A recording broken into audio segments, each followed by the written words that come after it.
കൊച്ചിയിലെ ബാർ വെടിവയ്പ് കേസിലെ മുഖ്യപ്രതി പിടിയിലായിട്ടുണ്ട്. കേസിലെ ഒന്നാം പ്രതി വിനീത് വിജയനെ ഇന്നലെ രാത്രിയാണ് പിടികൂടിയത്. എറണാകുളം നോർത്ത് റെയിൽവേ സ്റ്റേഷന് സമീപത്ത് നിന്നാണ് ഒളിവിൽ കഴിഞ്ഞ പ്രതിയെ പിടികൂടിയത്. വിവരങ്ങളുമായി ശ്യാം പ്രസാദ് ഉത്തമൻ ചേരുന്നു. Good morning Shyam. ഒരുപാട് ദിവസമായി എല്ലാവരും ഇങ്ങനെ ആശങ്കയിലിരിക്കുന്നവരായിരുന്നു. വെടിവയ്പിലെ പ്രതികൾ എന്തുകൊണ്ട് പിടിക്കുന്നില്ല, വാഹനം ആദ്യം തന്നെ കണ്ടെത്തിയിരുന്നു, എന്തുകൊണ്ട് പ്രതിയിലേക്ക് എത്തുന്നില്ല എന്നത്. ഒടുവിൽ പിടിയിലായി അല്ലേ?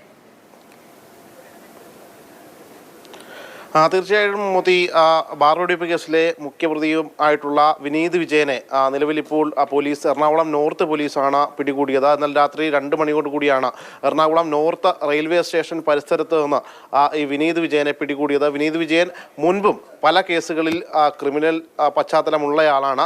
ഈ വിനീത് വിജയൻ്റേതാണ് ഈ തോക്ക് എന്നാണ് പോലീസിന് മനസ്സിലാക്കാൻ കഴിഞ്ഞിട്ടുള്ളത്.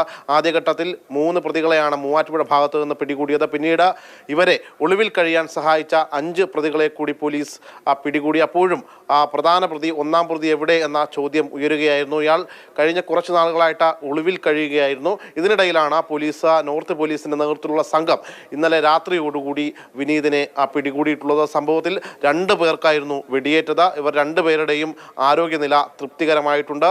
നിലവിൽ അവർ ആശുപത്രി വിടുകയും ചെയ്തിട്ടുണ്ട് എന്നാണ് അറിയാൻ കഴിഞ്ഞിട്ടുള്ളത്.